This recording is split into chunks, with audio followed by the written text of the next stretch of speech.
De Opinión Democracia.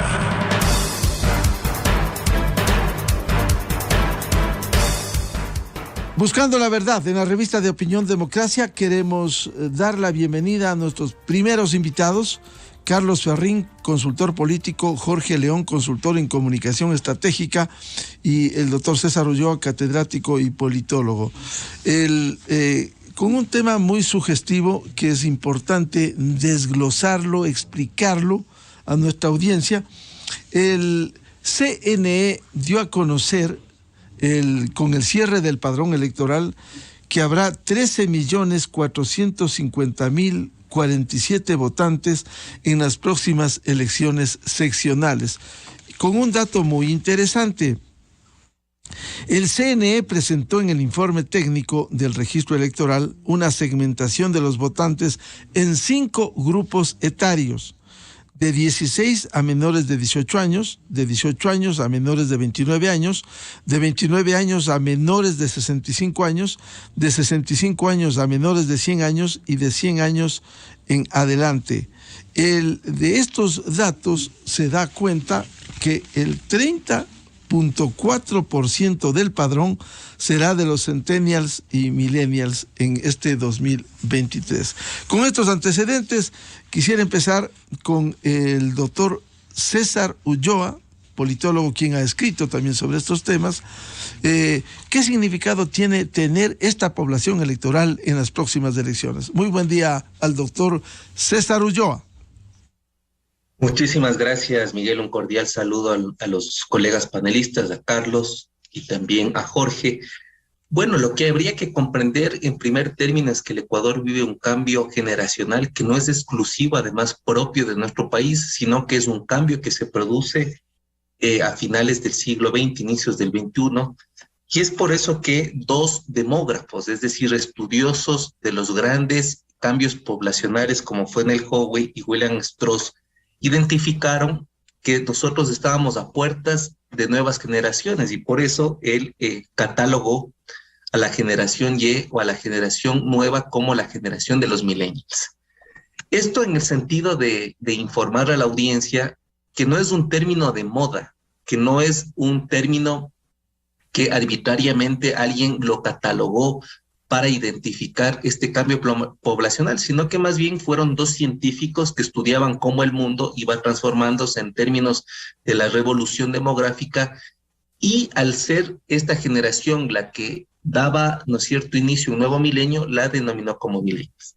El segundo término es decir que es un tema del que mucho se habla pero poco se investiga, sobre todo en el Ecuador. Yo diría que somos pocos los ecuatorianos o ecuatorianas que hemos escrito sobre evidencia científica, es decir, haciendo encuestas, grupos focales, contrastando la teoría con lo que en la evidencia sucede para dar insumos. Y además es un término que se ha popularizado y por lo tanto ha perdido sentido. Es decir, todo el mundo habla de los millennials como todo y como nada, y sobre todo haciendo mucho daño a lo que esto significa, porque si no se comprende, es decir, con investigación, con claridad, con contundencia, se termina vaciando el significado de lo que son los millennials.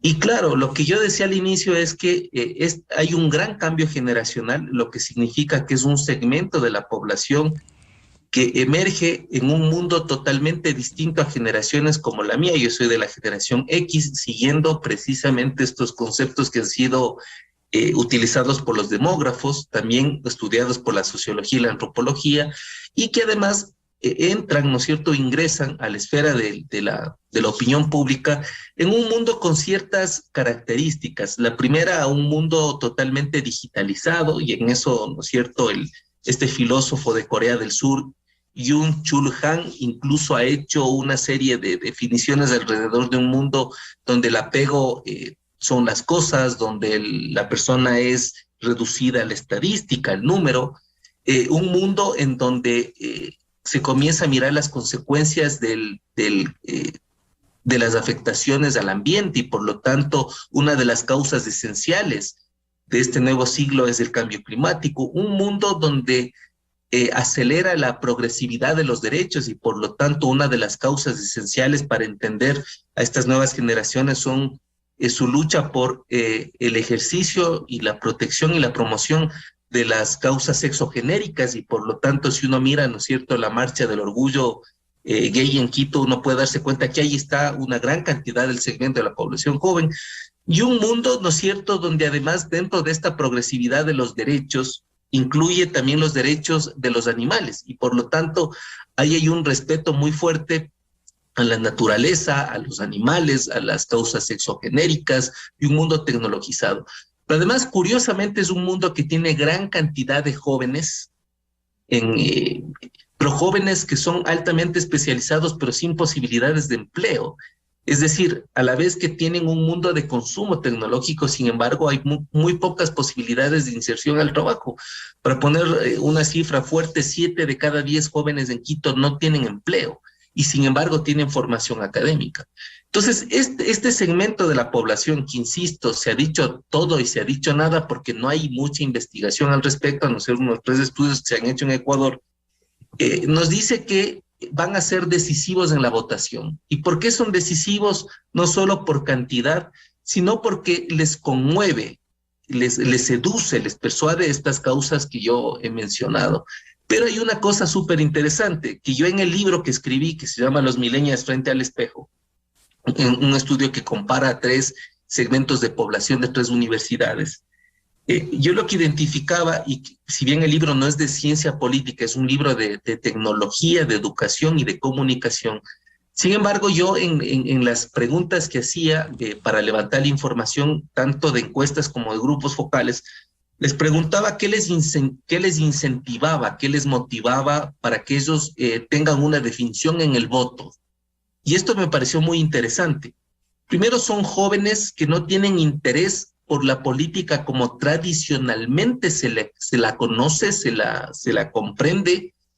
Y segundo, al no tener interés, tampoco es que está dentro de sus expectativas de vida el ejercicio de los derechos políticos en cuanto a ser elegidos y a elegir.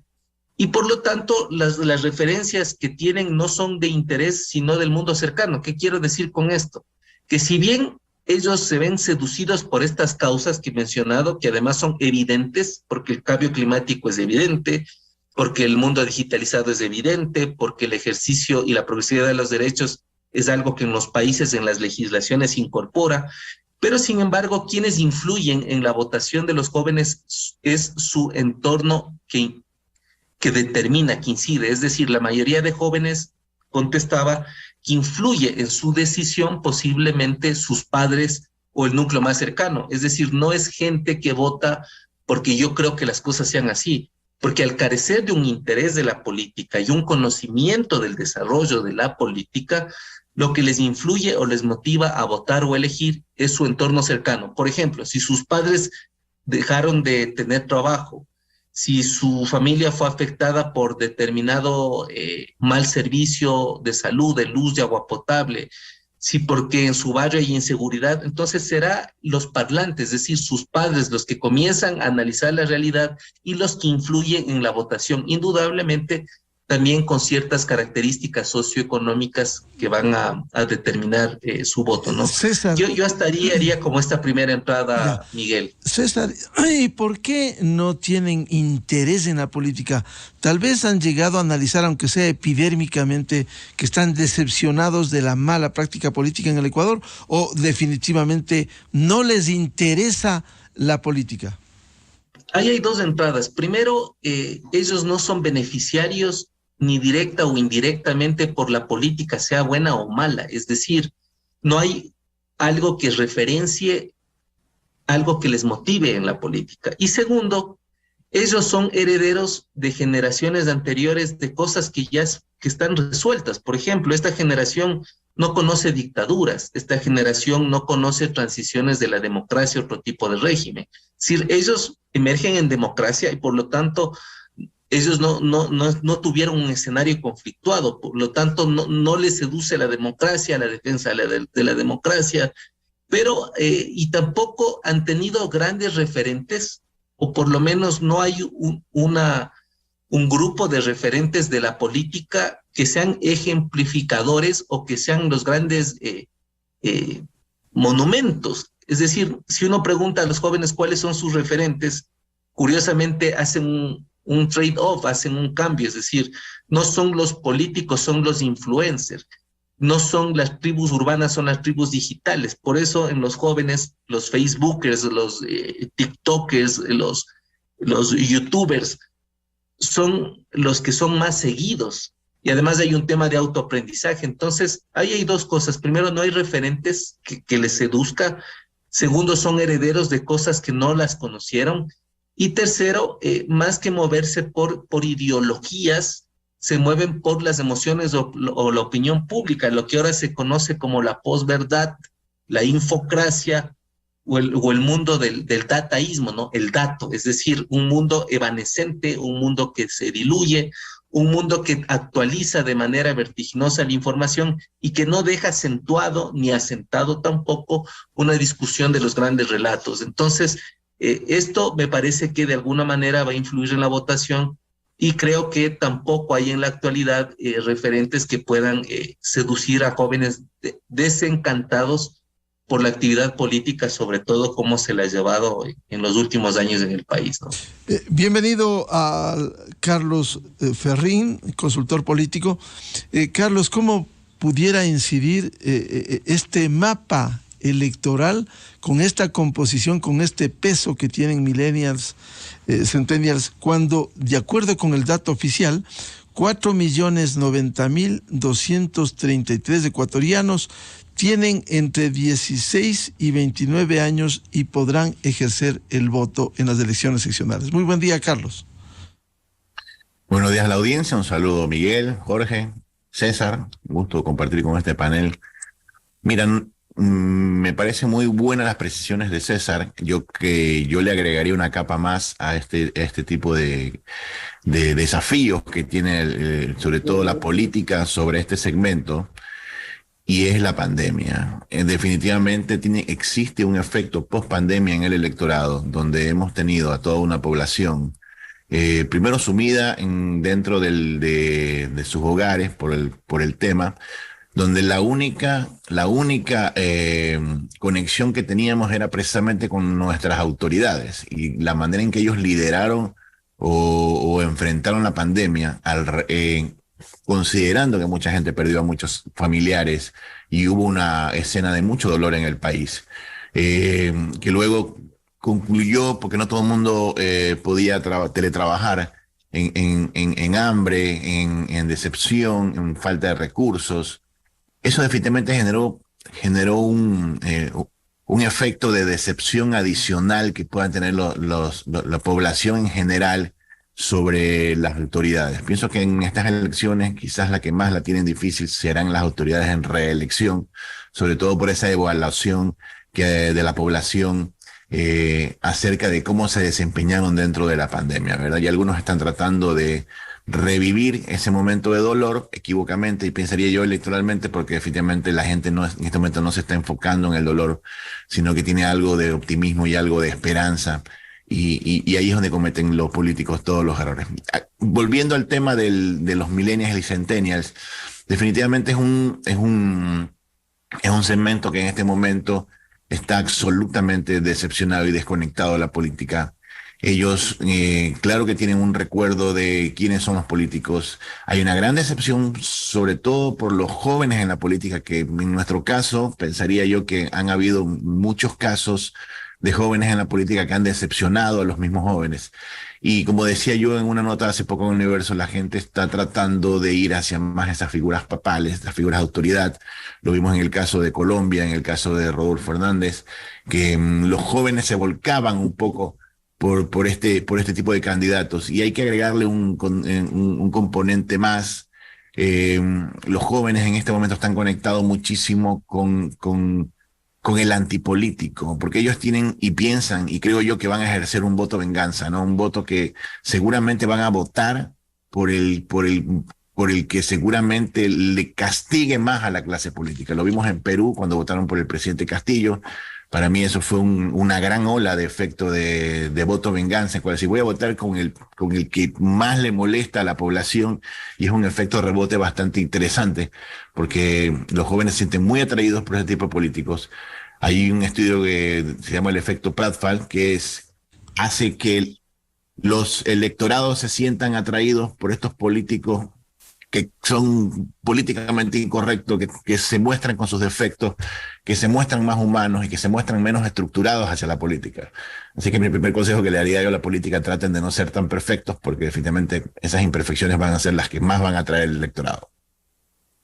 Ahora, con este contexto, es incierto, Carlos, es incierto el panorama electoral para el 2023. Bueno, pienso yo que es absolutamente incierto.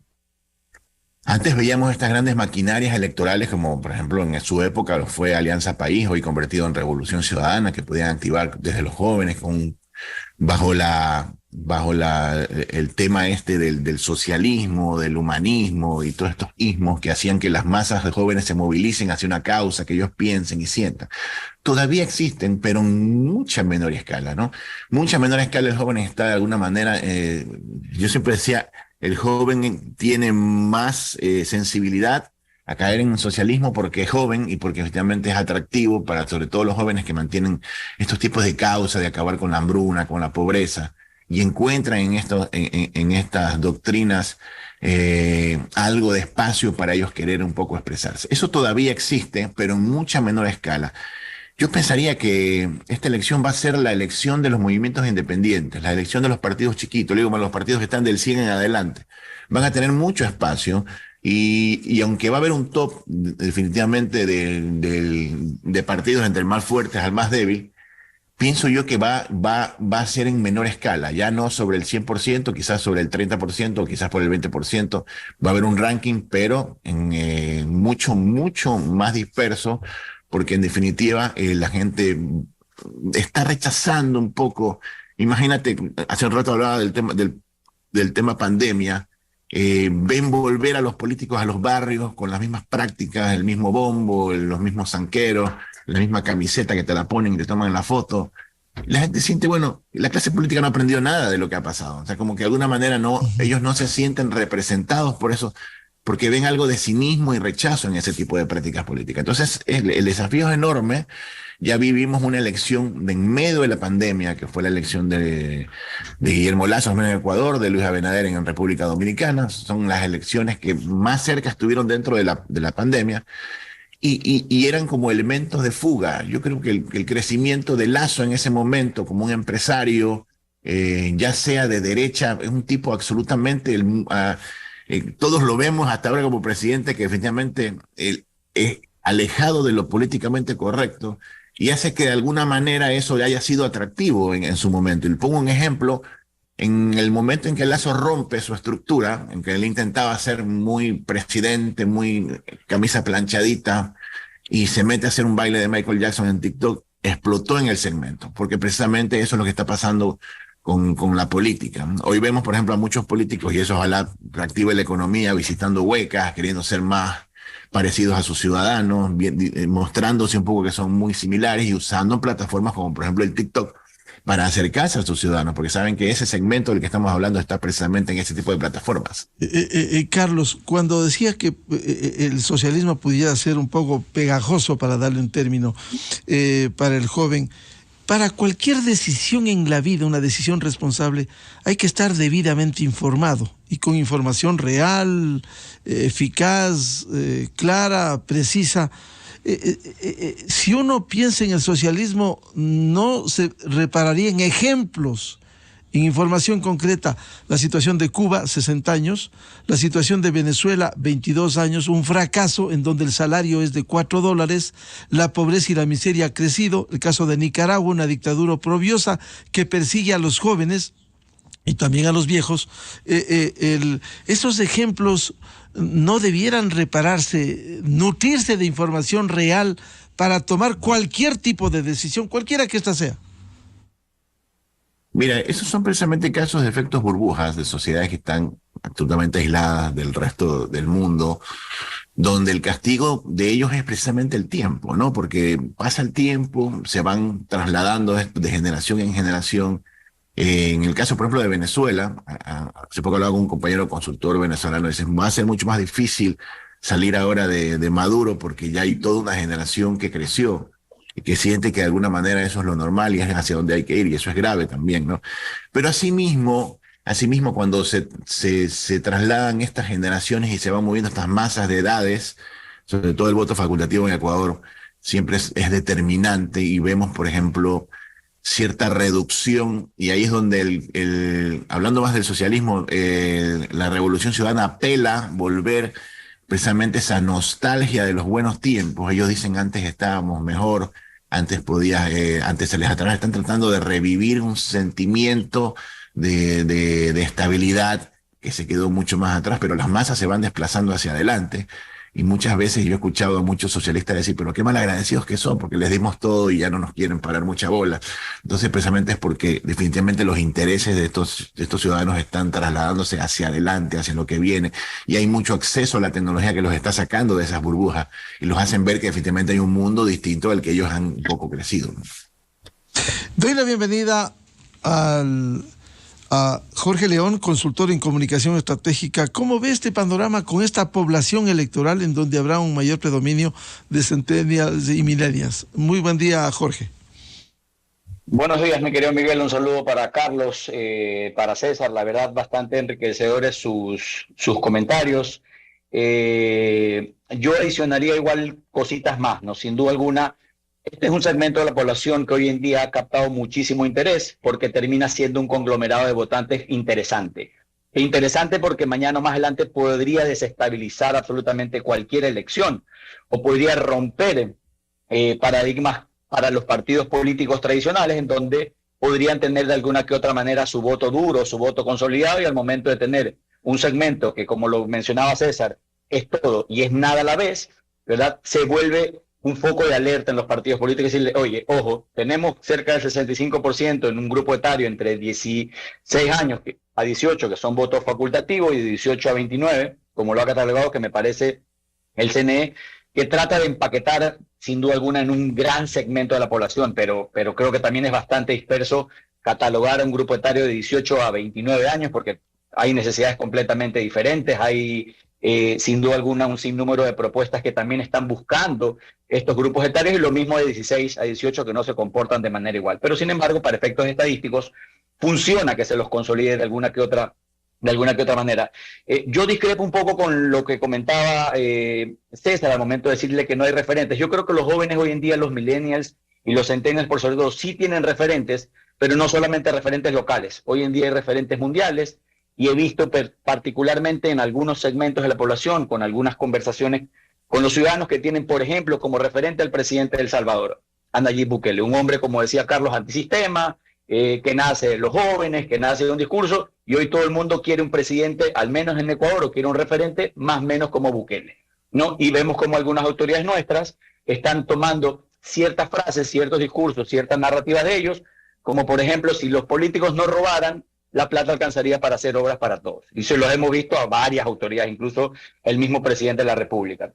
El presidente de la República en semanas atrás justamente mencionó el hecho de cómo se combate la delincuencia en El Salvador con las malas salvatruchas, ¿verdad? Versus acá, y acá simplemente se escudó igual un poco más en la firma de convenios con los derechos humanos, etcétera, etcétera. Yo creo que los jóvenes sí tienen referentes, pero como bien lo mencionaba Carlos, hoy en día los jóvenes están buscando, y en estas elecciones seccionales particularmente, los jóvenes lo que buscan son referentes. Y no solo los jóvenes, todos buscamos referentes, buscamos a alguien quien nos represente, una autoridad que viva como yo vivo, entienda lo que yo pienso y quiero, y para eso ustedes tienen un ejemplo clarísimo en la elección anterior para alcaldes y concejales, con el caso del alcalde Jorge Yunda, ¿no?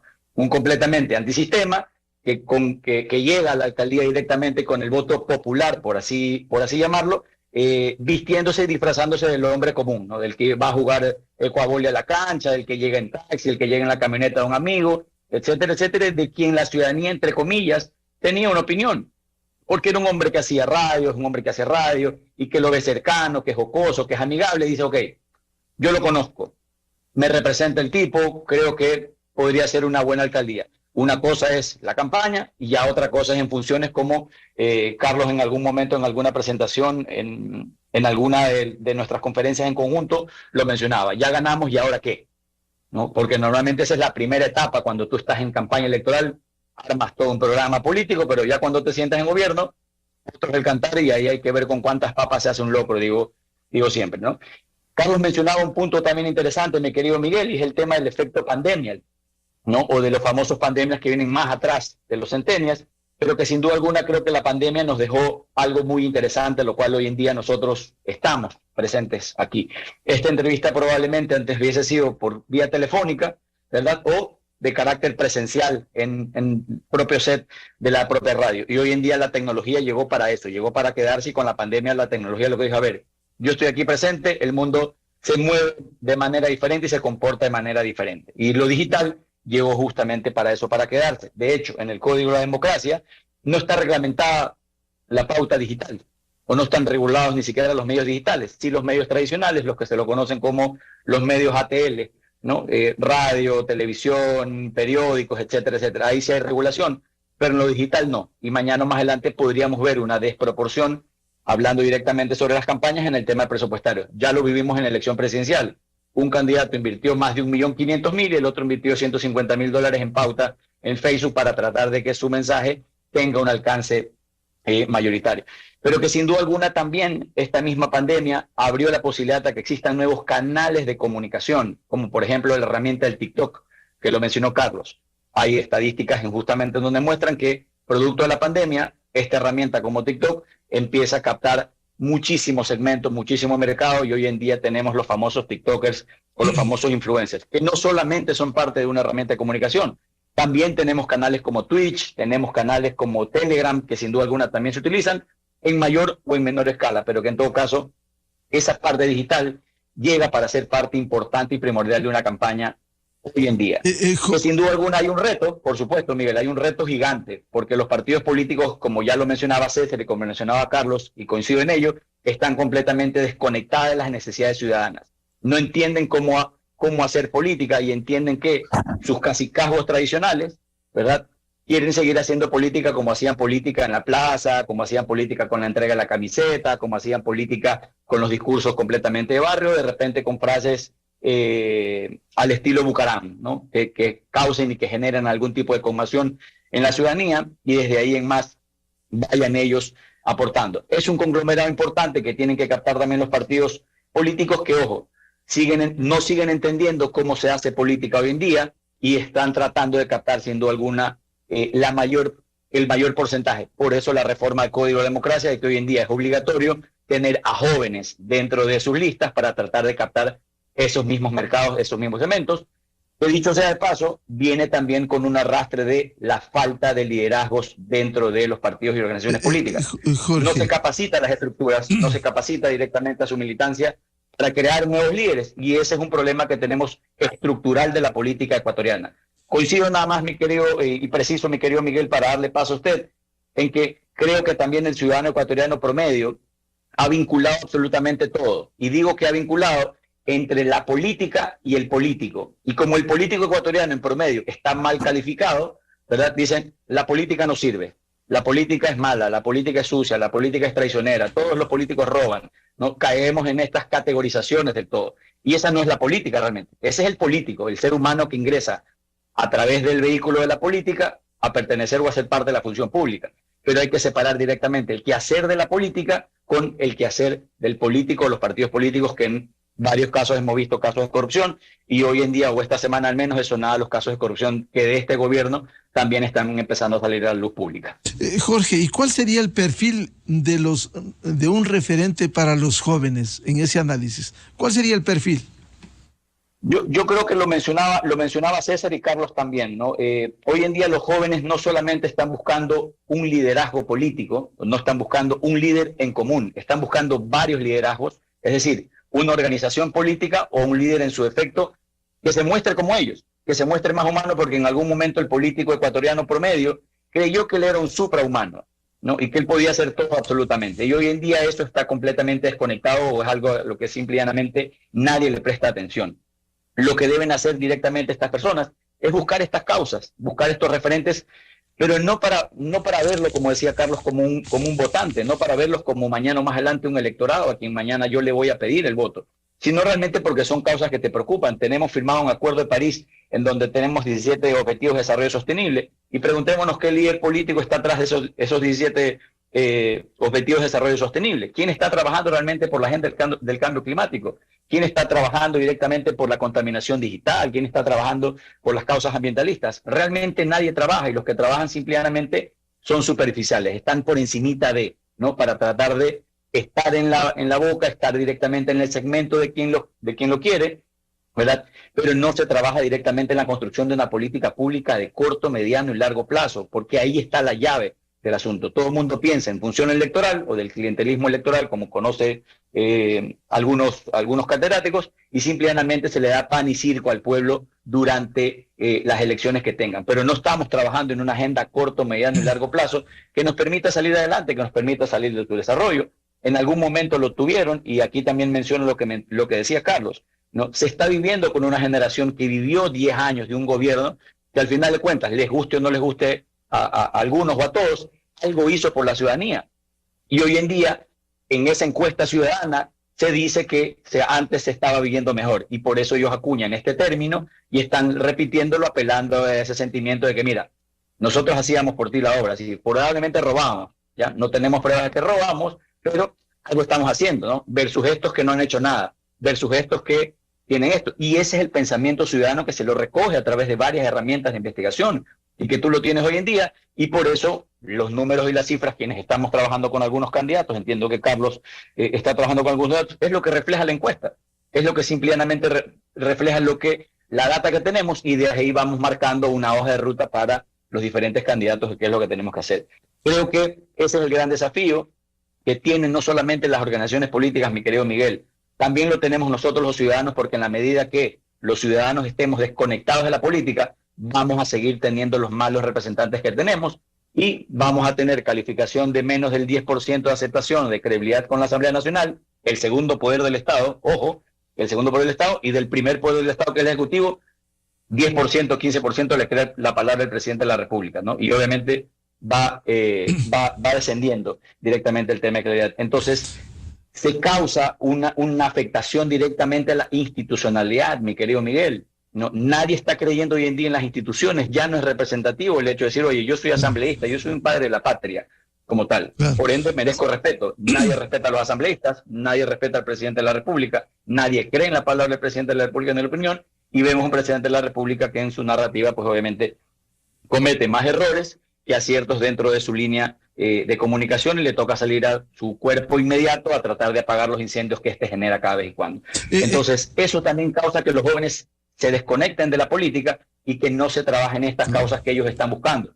No hay cómo llegar al joven con una sola propuesta, indudablemente, porque no quieren una sola cosa. Lo mencionaba César. Los jóvenes no quieren trabajar 8 horas en un espacio físico porque no les interesa, quieren trabajar desde su teléfono inteligente, quieren administrar su tiempo, quieren generar su dinero. Y vemos ahí cómo estas plataformas digitales, o cómo todo este mundo digital, para citarte un ejemplo, las criptomonedas del Bitcoin, van ganando en ellos, y ellos se vuelven directamente dueños de su propio tiempo y de su propio espacio.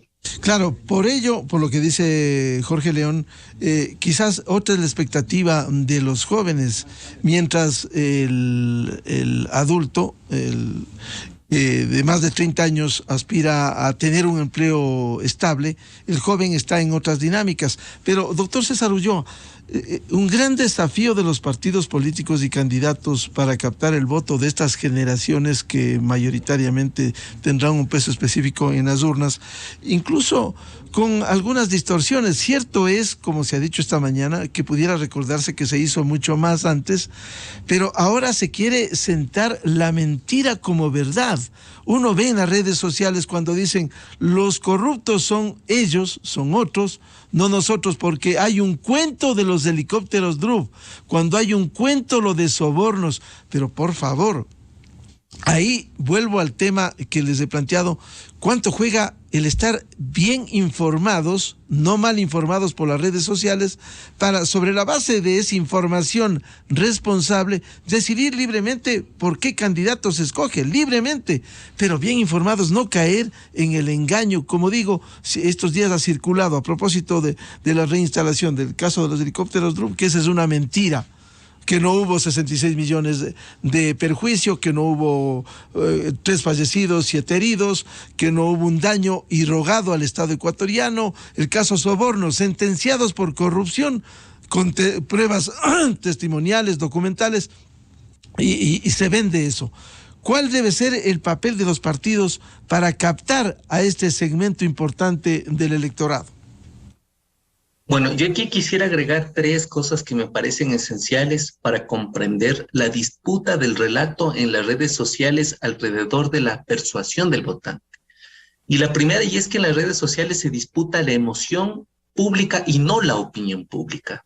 Y por lo tanto, ese relato evanescente lo que trata es de persuadir en cuestión de segundos, de manera muy contundente, propiciar un conjunto de sensaciones, en muchos de los casos de bienestar, para quienes están siendo adictivos y que construyen el relato día a día a través de lo que circula en las redes sociales. Entonces, no está en disputa el hecho, no está en disputa el rigor con que se construye la noticia, la realidad. Está en disputa quién genera, quién propicia, quién atrae alrededor de las emociones. Y ese es el mundo de la posverdad, es decir, la disputa no por el hecho, sino la disputa por quién puede generar emociones.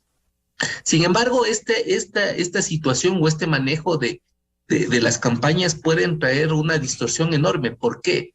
Porque lo que sucede en las redes sociales no es lo mismo de lo que ocurre en la realidad. Entonces, lo que sucede en el mundo online no es lo que sucede en el mundo offline. Y me explico. Con TikToks no se resuelve la realidad. Con spots de menos de un minuto no se propicia o se transforma algo que viene siendo complejo o caótico, o siendo muy carismático con algún anuncio propagandístico, al otro día no es que cambia la realidad. Y es por eso que el Ecuador vivió en la campaña anterior una efervescencia en el uso de estas técnicas, de estos instrumentos, de esta mediatización de la política, pero eso puede ser una trampa. ¿Por qué? Porque muchos de los electores ya se dieron cuenta que quienes fueron muy importantes utilizando TikToks, utilizando el Facebook, utilizando el Instagram, utilizando las aplicaciones, no necesariamente fueron eficientes en la administración de la cosa pública. Es decir, pueden ser muy diestros en cuanto al uso de las tecnologías, pero eso no quiere decir que resuelvan la realidad. Y eso a mí me parece que pone en esta nueva elección un reto mayor, porque se puede ser muy bueno construyendo mensajes, pero otra muy distinta es administrar el presupuesto de una ciudad. Y voy a poner un ejemplo. Yo creo que ahora los candidatos, tanto solo por hablar de Quito, de Guayaquil, Cuenca, de Manta, habría que preguntarles cuán eficiente va a ser su administración manejando el presupuesto con el que cuenta la ciudad. Y ahí no hay TikTok que aguante. Ahí no hay mensaje de Facebook que aguante. Entonces hay que distinguir lo que se dice en las redes de lo que puede ocurrir en la realidad. Y lo tercero que me parece muy importante es que estos líderes que mencionó Jorge con mucha contundencia, ¿no es cierto?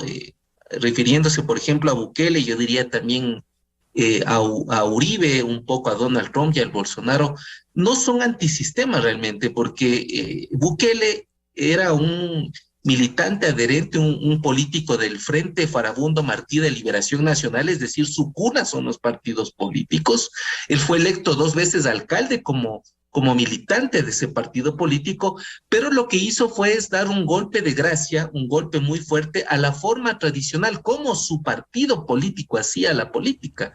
Y el caso de Uribe es igual en Colombia. Él se desmarca del Partido Liberal, crea el partido de la U y da un golpe fuerte o da un golpe de timón a lo que significaba enfrentar las guerrillas en Colombia. En el caso de Donald Trump, y hay estudios de Cambridge Analytica, ¿no es cierto?, cómo introduce este sujeto que es electo en primarias en el Partido Republicano, o sea, ellos germinan en un partido político, pero cómo dan golpes de efecto a momentos de coyuntura crítica en sus países.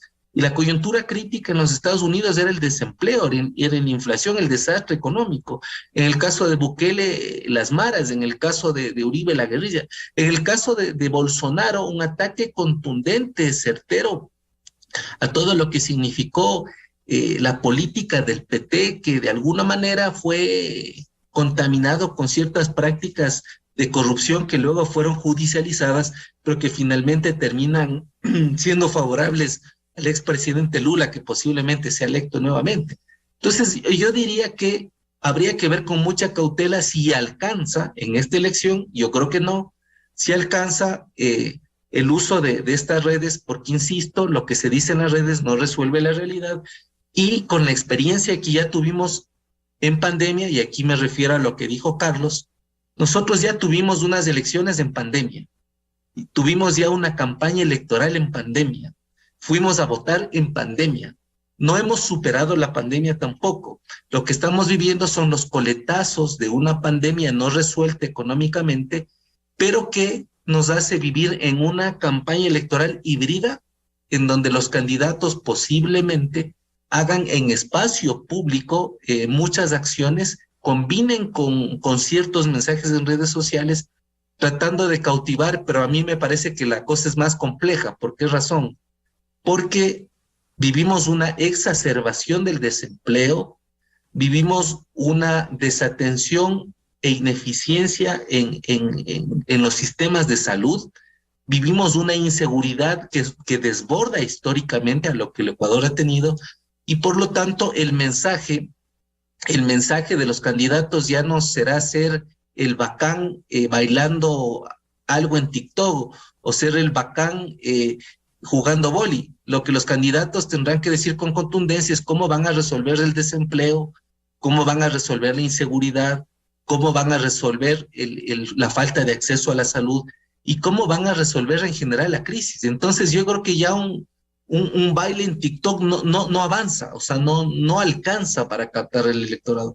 Por tanto, la selección de los candidatos, y ahí sí comparto con lo que dijo Jorge y con lo que ha dicho Carlos, a mí me parece que la selección de las candidaturas, que por cierto se vencen hasta el 5 de agosto en las internas, tendrá que ser una operación quirúrgica de mucha destreza, porque si se seleccionan candidatos o candidatas que no les alcanza el mensaje o que no les va a alcanzar con el carisma en las redes sociales, tendrán que ver, ¿no es cierto?, candidatos que sí comiencen a dar respuestas con mensajes que seduzcan indudablemente, pero alrededor de resolver problemas más muy graves. Yo he dicho al inicio de esta intervención, 7 de cada 10 jóvenes en la ciudad de Quito no tienen empleo, 7 de cada 10. Esto es no solo alarmante, esto es dramático. ¿Cómo se les llega un mensaje a estos jóvenes que más allá de la modalidad de trabajo que seleccionan, pueden resolver esta problemática diaria, Miguel? Carlos Ferrín, ¿cómo asumir este desafío en el caso de las organizaciones políticas? Porque la estructura político-electoral en el Ecuador tiene que tener el auspicio, los candidatos de un partido o movimiento político, para tratar de captar el voto de estas generaciones que muestran apatía, rechazo a la práctica de la política tradicional. ¿Cómo compaginar lo que decía César Ulloa entre lo que se dice en las redes y luego se resuelven los problemas reales en el país si es que se llega a esa elección? Porque caso contrario, sigue la decepción en la clase política, cualquiera que sean los candidatos. Bueno, aquí me va a tocar hacer una especie como de segmentación. Primero que pensaría que habría que definir para qué sirve cada una de las redes sociales. Mucha gente dice, bueno, no estoy en Twitter porque es apenas el 5% de la penetración, no me sirve. Y otros dicen, no quiero estar en TikTok porque no sé bailar, tomando un poquito el tema de lo que dice César. Entonces hay una confusión entre tener una audiencia y tener un espacio para ganar nuevas audiencias, ¿verdad? Entonces, si yo, te voy a poner un ejemplo, quisiera poner un político, quizás sí lo pondría a bailar, si el político de repente es muy estructurado, se lo ve muy parco, y definitivamente es un político que no lo ves en ninguna otra práctica que no sea su traje bien planchado, bien almidonado, su cuello. a lo mejor ese político entrando a TikTok de alguna manera muestra ese lado que precisamente los jóvenes todavía no lo han visto. Yo pienso que un joven no te va a ver un contenido de propuestas dentro de un TikTok. Tú sabes, tú grabas un TikTok y eso es lo que intentó hacer luego el presidente con su audiencia de TikTok, que es ponerse a decir cosas allí. Y el TikTok tiene un efecto que tú haces con el dedo para arriba y te fuiste, te fuiste, te fuiste, te fuiste. Y si no lo quieres ver, no lo vas a ver. Pero si tú ves de repente algo que rompe un poco el protocolo y haces algo definitivamente que te muestra un poco más transparente, ¿no? Yo digo para afianzar un poco más el lado humano del político, sí estaría bien una red donde te muestres junto a tu familia o muestres tus costumbres, tu pensamiento, si eres animalista, etcétera. Para eso sí te sirve un poco más, ¿verdad? En el caso de Twitter, es una red muy chiquita, pero es una red generadora de titulares. Ahí un político da una opinión y definitivamente toda la masa de información se mueve hacia allá y lo toma como una declaración efectiva, ¿no? Y de hecho la prensa dice, bueno, tal político declaró algo en su cuenta de Twitter y vemos una cosa muy normal en que puedas tú captar un poco los titulares. Y el Facebook es una herramienta que hasta las abuelitas las entienden, entonces es un segmento donde es más grande y definitivamente tú puedes mostrar un 360 de quién eres tú, pero en proporción. Yo siempre digo, muestra un 60% de lo que estás haciendo en lo político, un 20% de lo que haces al interno de tu hogar y otro 20% más, cuál es tu línea de pensamiento, qué piensas, hacia dónde vas, hacia dónde quieres ir. Pero bueno, yo quisiera agregar algo más adicional a la conversación y especialmente es la primera vez que hay una elección donde hay una ausencia de cuadros. O sea, hasta ahora se están cerrando las primarias y los partidos, los más grandes, tienen problemas para ubicar un cuadro. Entonces, la Revolución Ciudadana, te pongo un ejemplo, es la que más exigente se ha puesto, porque ellos dicen, pueden entrar a la Revolución Ciudadana, pero si alguna vez hablaste mal de Rafael, ya no puedes entrar. O si alguna vez perteneciste al gobierno de Lenin, ya no puedes entrar. Entonces quedan con una población bien chiquita, donde prácticamente donde entra uno y se le filtra a alguien que alguna vez habló mal, la misma corporación Revolución Ciudadana se encarga de sacarlo. Entonces ellos están tratando de jugar contra sus propios errores de haber elegido a alguien que se sintieron traicionados y se ponen, no, Rafael, esta persona apoyó a Trujillo o esta persona apoyó a Lenin. Y lo mismo estamos viendo dentro del Ejecutivo también, donde definitivamente hay todo un casting entre quién fue correísta, quién no fue correísta, y la población se mueve hacia allá y se mueve para acá. Entonces, como ya muchos ya no pueden ejercer los mismos cargos de reelección, porque todos votamos para que la reelección no sea indefinida, vemos cómo en este momento se están moviendo nuevos cuadros y nuevas figuras, donde estas redes sociales las que hablaban no necesariamente les sirven para amplificarse. Yo pondré un ejemplo corto y Wilson Merino en Quito. Dios mío, no he visto político o joven no político que se haya esforzado más por posicionarse, ¿verdad? Él está en Twitter, hace sus temas de sociales, tiene sus fundaciones, sus ayudas, pero yo lo veo él tratando de abarcar casi todos los temas y no creciendo en ninguno. Entonces, no necesariamente eso nos dice un poco que la ley del outsider está un poco lejano quizás en esta elección. Vamos a ver que de repente a lo mejor, yo lo calificaba hace poco, la gente está tratando de elegir a alguien que sienta que los va a proteger de algo. Y pongo aquí, por primera vez en este rato que estamos conversando, la sensación que siente la gente en este momento es una sensación de temor, o de una sensación de que estamos en acefalía. Primera vez que vamos viendo un crecimiento elevadísimo de las muertes violentas. Entonces, si tú le das a un joven una tablet esperando que te dé un voto, ese joven se va a ir asustado a su casa, que ojalá no le roben la tablet, ¿no? Porque no terminas de solucionarle su factor número uno, que es el tema del temor. Entonces, muchas personas van a buscar esta fórmula de buscar a alguien que a lo mejor sí represente alguien que me proteja de aquello. Yo me hemos visto también a la alcaldesa Cinta Viteri tratando de apropiarse del tema de la seguridad, hizo todo un despliegue de camionetas, Iraquito, ya se muestra como toda una comandante, Entonces, están tratando de abarcar un poco ese sentimiento de que esta persona sí es la que me va a sacar de este problema que tengo ahora, ¿verdad? Y este problema es uno de los primarios. Entonces, muchas veces cuando leemos la encuesta, decimos, la gente tiene esperanza de que vamos a cambiar. Entonces, se dedica a pronunciar algo sobre la esperanza. Entonces, no sabemos interpretar esos sentimientos y no sabemos atender por buscar un nicho, por tratar de diferenciarnos, no sabemos atender la verdadera lectura de la gente. La gente está con un sentimiento que definitivamente hay que atenderlo, y entre esos también los jóvenes, porque los jóvenes cada día que pasan no se sienten tan seguros y ellos no están preocupados tanto del tema de las mafias ni del narcotráfico, esas cosas que las ven tan lejanas. No, ellos están preocupados de que les quite el celular en el bus, que los asaltan en la esquina, el ladrón del barrio que todo el tiempo les pasa, dame $5. Entonces, esas son los problemas del metro cuadrado de cada una de esta población, que finalmente son las que van a salir a votar en las próximas elecciones. Jorge León, ¿qué debieran hacer las organizaciones políticas que van a auspiciar a los candidatos para captar este voto de estas generaciones con este entorno?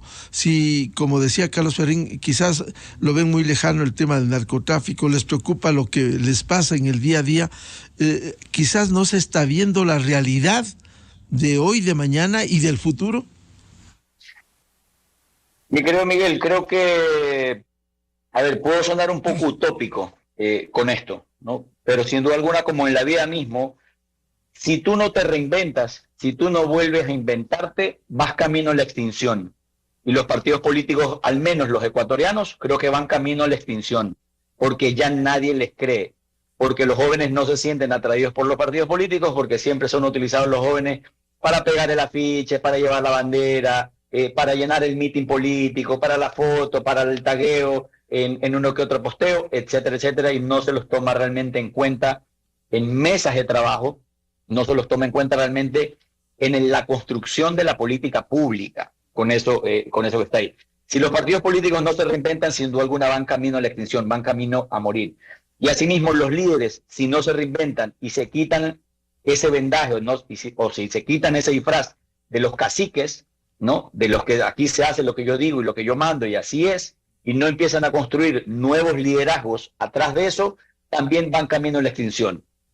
También van camino a la extinción, y hemos visto que ha sido un problema, no solamente de ahora, ha sido un problema tradicional de los partidos políticos, en donde se hace lo que dice el mandamás, y se manejan los partidos políticos, y la política de manera tradicional se la maneja como la hacienda, ¿no? Aquí se hace lo que yo digo, yo soy el líder máximo, yo soy el presidente vitalicio, y aquí se hace lo que yo digo. Si no se hace lo que yo digo, yo creo un consejo consultivo en donde estoy con mi grupo de panas, ¿verdad? Con mi gallada, y lo que decida la gallada, eso se hace. Y eso sigue estando desconectado de lo que quiere realmente el ciudadano, que busca causas, que busca soluciones reales. Y lo segundo, como te decía, más allá de ser utópico, creo que los partidos políticos es necesario que se ven y que se pongan la camiseta de la honestidad. Que hablemos realmente con honestidad sobre cuáles son las posibles soluciones a lo que vayamos a crear. Lo que decía Carlos es cierto. ¿Cómo vamos a abordar el tema de la inseguridad? ¿O cómo vamos a tratar el tema de la seguridad? No solamente con despliegue de camionetas, y no solamente con discursos tampoco de que, como no es mi competencia, yo no hago nada. Porque eso también está buscando hoy en día la gente. Autoridades o representantes que den soluciones a sus problemas. En la materia que sea. Hoy tenemos, César lo mencionaba, el tema económico, que es importante, con su data dura de 7 de cada 10 jóvenes quiteños, que no creo que sea diferente a la de Guayaquil, que no tienen trabajo o que no encuentran trabajo o que no tienen herramientas ni siquiera para emprender por parte del gobierno nacional o por parte del gobierno local. ¿Qué vamos a hacer en materia de seguridad? ¿Cómo vamos a abordar en este mismo tema que al final de cuentas vemos como el narcotráfico, las mafias, los ajustes de cuenta, las pandillas cortitas o las redes que manejan las ciudades de manera diferente, tienen tomada la seguridad ciudadana, y hoy en día vivimos en esa zozobra de que no quiero salir a la calle a comprar el pan, no quiero salir porque estoy con el miedo de que me maten, me roben el celular, secuestren a mi hija, etcétera, etcétera. Entonces, los partidos políticos tienen que realmente trabajar en esa construcción de la propuesta, que normalmente no lo hacen. ¿Por qué? Porque los partidos políticos solamente se activan, y es algo que se lo digo siempre a mis clientes, solamente se activan lastimosamente para época electoral. Entonces hoy vemos cómo varios partidos políticos están abriendo nuevamente centrales políticas, que están obviamente caminando nuevamente las calles, cuando ese ejercicio de caminar la calle, de escuchar al ciudadano, de participar en mesas de trabajo y construir propuestas, tiene que ser los 365 días del año, porque la sociedad es completamente cambiante.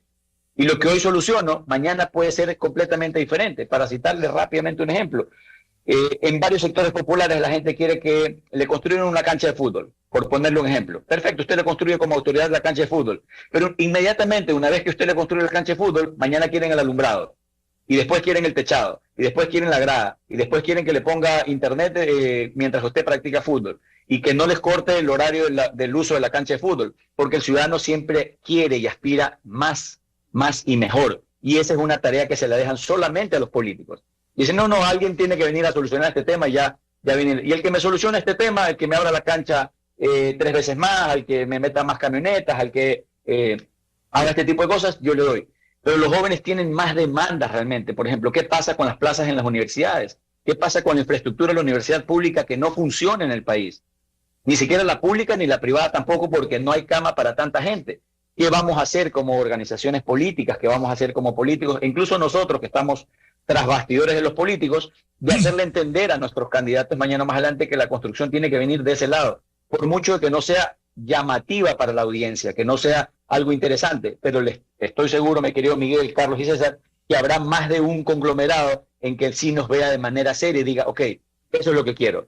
Mira, alguien que realmente se está mostrando interesado por resolver estos problemas, que nadie más los está utilizando, porque en campaña vamos a ver lluvias de mensajes que coincidan exactamente hasta en la misma propuesta. Unos la venderán más bonita, unos harán videos en 4K, otros harán videos de celular, otros harán presentaciones en vivo, pero ninguno realmente que solucione este problema. Y ahí coincido con lo que decía César, y yo simplemente le agregaría o lo señalaría como titular de que con redes sociales no se gobierna. Se gobierna con la construcción de una propuesta seria, real, honesta, transparente, que te diga, mira, estos son los números de mi alcaldía, estos son los números de mi presidencia. No me alcanza la plata para hacer todo, pero voy a ir caminando, voy a ir marcando las fases para ir solucionando este problema, utilizando obviamente las herramientas de comunicación para que la gente entienda que estoy haciendo con lo que me alcanza a hacer. Porque si no, mañana más adelante viene el endeudamiento dentro de la función pública, que te baja la alcaldía, si no eres reelecto, dejas una alcaldía endeudada o la dejas con $0 en la cuenta corriente. Y la gente está impaga, etcétera, etcétera, etcétera. Entonces, sin gobierno tampoco hay comunicación. Si no te dedicas a gobernar o sin propuesta, no hay comunicación que sirva. Y en eso, Carlos, creo que puede coincidir conmigo. No sirve el video bonito, la herramienta bonita, grabar con aros de luz, con cámaras 4K, si realmente la propuesta no tiene fondo. Si realmente la propuesta no brinda la solución que quiere el ciudadano. Y más allá de la segmentación, que es vital, yo apunto también a la microsegmentación hoy en día, que casi nadie le presta atención. Y es empezar a buscar qué están necesitando esos nichos más pequeños para empezar desde ahí a tratar de construir una propuesta general. Porque sin duda alguna, para quienes entendemos esto, cuando yo digo un mensaje, no tengo más allá de cómo posicionar 3 mensajes o 3 mensajes fuerza. Y no puedo hacer como las elecciones en México, donde te presento todo un decálogo de propuestas. Porque la gente no va a entender, vivimos en una sociedad muy dinámica, muy rápida, y te va a quedar al final de cuentas una idea fuerza, un mensaje fuerza, una propuesta fuerza, y para de contar. O a veces el eslogan de tu campaña es más fuerte que tu misma propuesta o que tu mismo mensaje. Y tienes que ir viendo en el camino del quehacer de la política cómo vas construyendo esto. Entonces creo que los partidos políticos tienen esa necesidad hoy en día, o si no, mañana más adelante la sociedad civil tiene que organizarse de alguna forma para pedir un cambio también en el Consejo Nacional Electoral a través de la reforma de las leyes o del Código de la Democracia, en donde le permitan a gente que realmente, estoy casi seguro, que tiene muchísima capacidad de poder participar, lo que quiere participar, pero que no se quiere meter en los partidos políticos. Y no tenemos cómo negarle ese derecho político que tenemos todos los ciudadanos de participar en política, pero sin ponernos la camiseta del cacique o del líder político de turno, que lastimosamente le ha hecho muchísimo daño al quehacer de la política, mi querido Miguel. Bien, muchas gracias por aportar a este debate. Seguiremos hablando. No nos olvidemos que de acuerdo con los datos oficiales, 4.090.233 ecuatorianos tienen entre 16 y 29 años y podrán ejercer el voto. Es un capital importante, capital electoral para las próximas elecciones de acuerdo con los datos oficiales. Muchas gracias por el aporte a esclarecernos cómo apuntar a los jóvenes, al doctor César Ulloa, a Carlos Ferrín y a Jorge León, a este debate muy interesante sobre la participación de los jóvenes en las próximas elecciones. Muy buen día. Gracias. Gracias a ustedes. Gracias. 7:38 en el territorio continental ecuatoriano, buscando la verdad en la revista de Opinión Democracia. Vamos a una pausa publicitaria y ya volvemos para hablar los problemas que atraviesan los hospitales del Seguro Social ecuatoriano. No hay poder humano y ahí siguen enquistadas, como dijera el primer representante del presidente actual ante el Consejo Directivo del IES, siguen las mafias instaladas y no hay cambios, no hay poder humano, pero sí faltan medicinas, sí faltan insumos, sí falta una buena atención al jubilado, pensionista o al afiliado del Seguro Social ecuatoriano. Dos invitados, los médicos, el exdirector de salud del IES, doctor Reinaldo Páez, y el reconocido cirujano, doctor Iván Ceballos. Miguel Rivadeneira en la revista de Opinión Democracia. Oye, amor, ¿y si le regalamos esta computadora a la niña en su cumpleaños? Déjame ver. Se ve bien. Pero, ¿qué marca es esa? ¿Qué importa la marca, Luis? Parece que tiene todo lo que necesita y el precio está bueno. ¿Qué